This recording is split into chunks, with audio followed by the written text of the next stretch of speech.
नमस्कार दोस्तों, स्वागत है आपका हमारे चैनल पर, जहां हम आपको ऐतिहासिक तथ्यों के बारे में बताते हैं। आज का दिन यानी 13 फरवरी इतिहास में कई महत्वपूर्ण घटनाओं के लिए जाना जाता है। चलिए जानते हैं 13 फरवरी के इतिहास के बारे में विस्तार से। 1931 नई दिल्ली का उद्घाटन। सबसे पहले चलिए 13 फरवरी 1931 की बात करते हैं, जब नई दिल्ली को भारत की राजधानी के रूप में उद्घाटन किया गया था। यह दिन भारतीय इतिहास में एक महत्वपूर्ण मोड़ था। इस दिन लॉर्ड इरविन, जो उस समय भारत के वायसराय थे, ने नई दिल्ली को औपचारिक रूप से भारत की नई राजधानी घोषित किया था। दिल्ली का निर्माण ब्रिटिश शासन के दौरान हुआ और इसे भारत की प्रशासनिक और राजनीतिक गतिविधियों के केंद्र के रूप में स्थापित किया गया। 1633 गैलीलियो का परीक्षण। अब हम चलते हैं 13 फरवरी 1633 की तरफ, जब गैलीलियो गैलीली पर चर्च द्वारा मुकदमा चलाया गया। गैलीलियो एक महान वैज्ञानिक और खगोलशास्त्री थे, जिन्होंने कोपरनिकस के सिद्धांत को समर्थन दिया था कि पृथ्वी सूरज के चारों ओर घूमती है।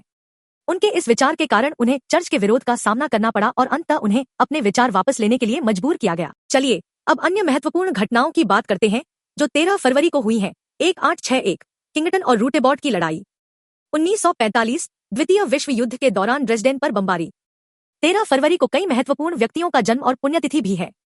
इनमें से कुछ प्रमुख नाम हैं: सरोजिनी नायडू, प्रसिद्ध कवयित्री और स्वतंत्रता संग्राम की नेता, जिनका जन्म 13 फरवरी 1879 को हुआ था। रविंद्रनाथ टैगोर, महान साहित्यकार, जिनका निधन 13 फरवरी 1941 को हुआ था। 13 फरवरी को कई सांस्कृतिक और सामाजिक घटनाएं भी घटित हुई हैं। इनमें से एक प्रमुख घटना है विश्व रेडियो दिवस। रेडियो के महत्व को मनाने के लिए हर साल 13 फरवरी को विश्व रेडियो दिवस मनाया जाता है। तो दोस्तों, यह था 13 फरवरी के इतिहास के प्रमुख घटनाओं का विवरण। अगर आपको हमारा यह वीडियो पसंद आया हो तो इसे लाइक करें, चैनल को सब्सक्राइब करें और अपने विचार हमें कमेंट बॉक्स में बताएं। धन्यवाद।